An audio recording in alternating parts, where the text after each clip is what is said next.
अब एक स्थिति ऐसी आती है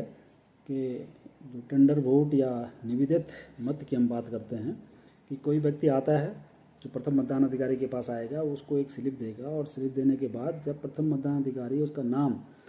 जो लिस्ट है, मतदाता सूची है, उसमें ढूंढना शुरू करता है तो वो पाता है कि उसमें पहले से ही निशान लगा हुआ है। इससे तात्पर्य हो गया कि कोई छद्मवेशी आकर के उनका मतदान कर चुका है। तो ऐसी स्थिति में जो है उनको जो है प्रथम मतदान अधिकारी पीठासीन अधिकारी के पास भेज देंगे और पीठासीन अधिकारी कुछ प्रक्रिया वहाँ पे जो है ऑप्ट करेंगे और उसके बाद जो है उनसे जो है मतदान करवाया जाएगा जो है। तो मतदाता द्वारा मत अभिलेख करने के बाद उसको जो है अलग लिफाफे में रखा जाएगा जो है और इसे मतपेटी में नहीं डाला जाएगा। लेकिन अगर ये वो सिद्ध कर देता है कि हाँ वो सही मतदाता है तो उनको मत देने की अनुमति तो होगी, लेकिन उनको सीधे क्रम का मत पत्र नहीं दिया जाएगा, बल्कि जो अंतिम जो मतपत्र है चारों पदों के लिए वो मतपत्र जारी किया जाएगा और वो मतपत्र जो है पेटी में नहीं डलवाया जाएगा, बल्कि उसका अलग से जो लिफाफा रखा जाएगा और उसमें लिखा जाएगा निवेदित मतपत्र जो है वो हाथ से लिख देंगे जो है उसके पृष्ठभाग पर। पुरुष तथा महिला मतदाताओं के लिए अलग अलग पंक्ति वहाँ पे लगी हुई होगी, जिसको जो सुरक्षा कार्मिक आपके हैं वो व्यवस्थित रूप से करते रहेंगे जो है। मतदाताओं को अंदर जाने के लिए और बाहर जाने के लिए अलग अलग रास्तों का प्रयोग किया जाना चाहिए। जो दिव्यांग मतदाता हैं या कोई ऐसी महिला मतदाता है जिसकी गोद में बच्चा हो तो उनको लाइन में खड़े हुए अन्य मतदाताओं से आगे खड़ा किया जा सकता है, अलग से उनकी व्यवस्था कराई जा सकती है। पुरुष और महिला मतदाताओं को बारी बारी से 4-4 या 5-5 की टोलियों में अंदर आने की अनुमति दी जानी चाहिए। पुरुष मतदाता या महिला मतदाता के लिए एक से अधिक पंक्ति बनाने की अनुमति नहीं होगी, एक ही जो है पंक्ति बनाई जाएगी। अब निर्वाचन की पहचान के सत्यापन के बारे में बात करते हैं कि निर्वाचन मतदान केंद्र में प्रवेश करने पर प्रथम मतदान अधिकारी के पास जब जाता है तो मतदान अधिकारी को निर्वाचक नामावली की पुष्टि के अनुसार उसकी पहचान का समुचित रूप से सत्यापन कर लेना चाहिए, जो वैकल्पिक दस्तावेज है उनके माध्यम से। इस संबंध में राज्य निर्वाचन आयोग द्वारा जो निर्वाचकों की पहचान के संबंध में 25 प्रकार के वैकल्पिक दस्तावेज हैं पहचान के लिए, जो आपकी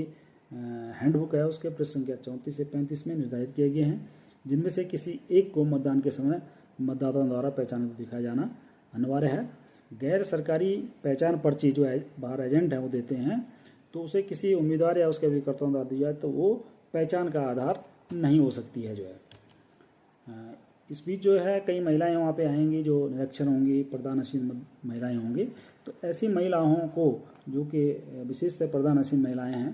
हो सकता है कि बहुत संख्या में हो, कुछ जगह पे जो है विशेष करके द्वारी खाल दुगड्डा में ऐसी स्थिति आ सकती है। तो वहाँ पे जो महिला मतदान अधिकारी जो है द्वितीय है तो वो उनकी पहचान के लिए उत्तरदायी होंगी जो है। यद्यपि सामान्यतः मतदान स्थल पर आने वाले मतदाता को वास्तविक मतदाता माना जाना चाहिए, फिर भी इस अवधारणा को जो है बिल्कुल अकट्य नहीं कहा जा सकता है। तो उनकी पहचान वहाँ पे देखी जानी चाहिए जो है। यदि वहाँ पर विद्यमान परिस्थितियों में जैसे निर्वाचक नामावली में दी गई निर्वाचक की आयु है या उस व्यक्ति को देखकर उसकी अभिनिश्चित की जा सकने वाली आयु में अंतर मालूम हो कि वहाँ पे कुछ लिखा हुआ है वो यंग लिख रहा है लेकिन वहाँ 50 साल लिखा हुआ, 60 साल लिखा हुआ है,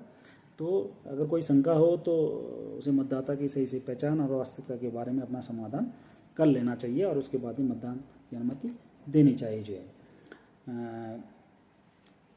किंतु ये भी देखा जाना चाहिए कि जिसका नाम निर्वाचक नामावली में प्रविष्ट है, निर्वाचन में मतदान करने का वो हकदार है, तो अनावश्यक उसको रोका जाना नहीं चाहिए जब तक कि किसी उम्मीदवार द्वारा उसके निर्वाचन या मतदान अभिकर्ता द्वारा कोई आक्षेप नहीं किया जा रहा है। जब तक कि स्पष्ट रूप से यह समाधान न हो जाए कि वह फर्जी मतदाता है। सामान्यतः यही माना जाना चाहिए कि वह व्यक्ति वही मतदाता है जो मतदाता होने का दावा करता है और नाम तथा अन्य विवरण सही बताता है। यदि कोई आपत्ति की गई हो तो वहाँ पर जो विद्यमान परिस्थितियों से उस व्यक्ति की पहचान के बारे में कोई युक्त संदेह हो तो संक्षिप्त जांच कर लें और उसके बाद अपना निश्चय कर लेंगे। अब एक स्थिति आती है चैलेंज वोट की कि अगर कोई मतदाता प्रथम मतदान अधिकारी के पास आता है और पीछे जो एजेंट बैठा हुआ है, एजेंट उसको कहता है कि नहीं ये वो व्यक्ति नहीं है, उसको चुनौती देता है, तो ऐसी स्थिति में ऐसी स्थिति में फिर जो है वो जो कार्रवाई है वो फिर पीठासीन अधिकारी को करेगा। लेकिन पीठासीन अधिकारी ऐसे व्यक्ति जो उसको चैलेंज कर रहा है उनसे जो है आक्षेपकर्ता से जो है 5 रुपये की नकद फीस प्राप्त करेगा और परिशिष्ट 10 में उसको एक रसीद देगा। उस व्यक्ति को जो ये दावा कर रहा है कि मैं वो व्यक्ति हूँ, प्रतिरूपण के लिए दंड के बारे में एक चेतावनी भी देगा कि भैया अगर आप गलत पाए गए तो आपके खिलाफ जो है भारतीय न्याय संहिता की धारा 172 में कार्रवाई की जा सकती है। परिशिष्ट 12 में उस व्यक्ति का नाम पता अंकित करने के साथ साथ हस्ताक्षर भी करवाएगा जो है। आप किसी मतदाता की पहचान के बारे में किसी उम्मीदवार या उसके निर्वाचन अभिकर्ता कोई आपत्ति तब तक नहीं ग्रहण करनी चाहिए जब तक कि आपत्तिकर्ता नगद 5 रुपये का भुगतान नहीं कर दे। इस धनराशि का भुगतान कर दिए जाने के पश्चात आक्षेपकर्ता को निर्धारित प्रारूप परिशिष्ट 10 में एक रसीद दे दें। जिस व्यक्ति के बारे में आक्षेप किया गया है उस व्यक्ति को प्रतिरूपण पर रूप धारण के लिए दंड के बारे में चेतावनी दें। ऐसा करना भारतीय न्याय संहिता की धारा 172 में दंडनीय अपराध है। निर्वाचक नामावली की सुसंगत प्रविष्टि को पूरा पढ़े और उससे पूछे कि क्या वही व्यक्ति है जिसका उस प्रविष्टि में उल्लेख है। ये सारी कार्रवाई जो है पीठासीन अधिकारी को करनी है। उसका नाम और पता, आपत्ति किए गए मतों की सूची दर्ज करें और उस पर अपना हस्ताक्षर करने या अपने अंगूठे का निशान लगाने के लिए कहें। यदि वह ऐसा करने से इनकार करता है हो सकता है तो उसे मतदान करने की अनुमति नहीं होगी। यदि आपत्ति सिद्ध हो जाती है तो फिर जो है आपको चाहिए कि आप उस व्यक्ति को वहाँ पर ड्यूटी पर तैनात पुलिसकर्मी के हवाले कर दें और साथ में एक शिकायती पत्र भेज दें, जैसा कि थाने के जिसकी अधिकारिता में वो मध्य स्तर है उसके थानाध्यक्ष को संबोधित करते हुए एक जो है FIR तहरीर आप देंगे जो है। इसका उल्लेख पीठासीन अधिकारी अपनी डायरी में भी अथा स्थल विवरण से जो है पूरा अंकित करेंगे जो है। अब ऐसा हो सकता है कि जांच के तुरंत बाद ऐसे मामलों को छोड़कर जिसमें आपकी राय हो कि आपत्ति तुच्छ है या सद्भावपूर्ण नहीं की गई है, हो सकता है कि उसने सिद्ध कर दिया कि हाँ वही व्यक्ति है, आपत्ति गलत है। अन्य प्रत्येक मामले में 5 रुपये की आपत्ति की फीस उस व्यक्ति को जिसने आपत्ति की हो आपत्ति किए गए मतों की सूची के परिशिष्ट 11 में और रसीद वही में सुसंगत रसीद के प्रतिवनत प्राप्ति की रसीद लेने के पश्चात लौटा दें जो है। अगर जो है ये आप पा रहे हैं कि वो सही है। जिस मामले में आपकी राय हो कि आपत्ति तुच्छ है या सद्भावपूर्ण नहीं की गई है, आपत्ति फीस सरकार के पक्ष में जब्त कर लें। अगर वो ये सिद्ध नहीं कर पाता है कि जिस पे आक्षेप किया गया है वो व्यक्ति गलत है